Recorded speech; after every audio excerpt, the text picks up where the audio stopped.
Ang dagang mahilig sa keso.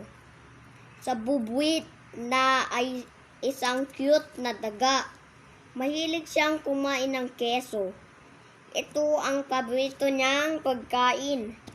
Malaki ang sweldo ng tatay ni Bubuwit sa isang pabrika ng keso. Ito nagtatrabaho. Ang keso ay mukhang ipinagbibili sa mga manggagawa ng pabrika.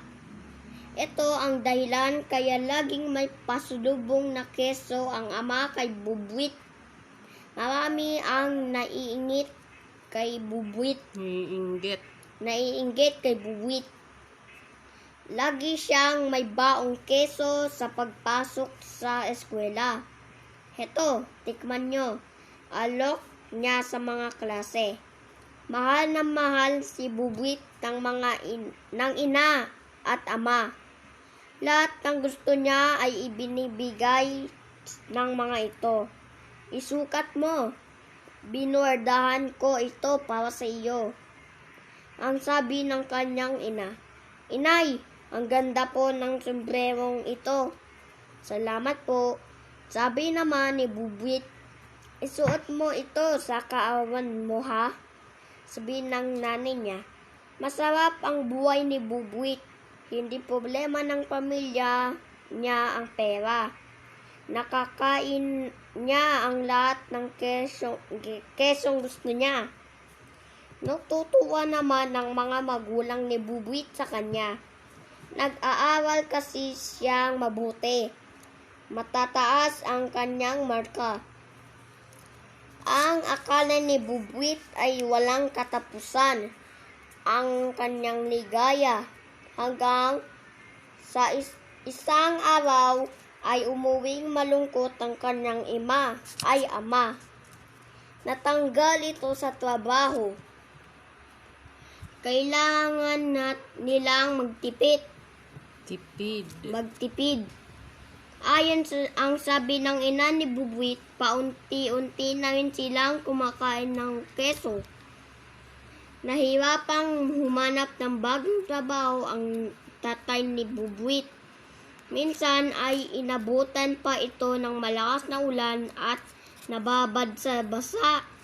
Nakang gabing iyon ay nagising si Bubuwit na sa tawag ng ina. Gisingin mo ang kapitbahay natin. Dadalhin natin sa doktor ang tatay mo. Nagkaroon ng pulmonya ang tatay ni Bubuwit. Natitiwan nilang pera ay ipinambayad sa doktor at pambili ng mga gamot nito. Ubos na ang keso nila. Wala na silang pagkain. Wala na rin pambaon sa eskwela si Bubuwit. Okay lang po, kahit wala akong baon inay, sabi ni Bubuwit. Maraming kaibigan ang naaawa kay Bubuwit.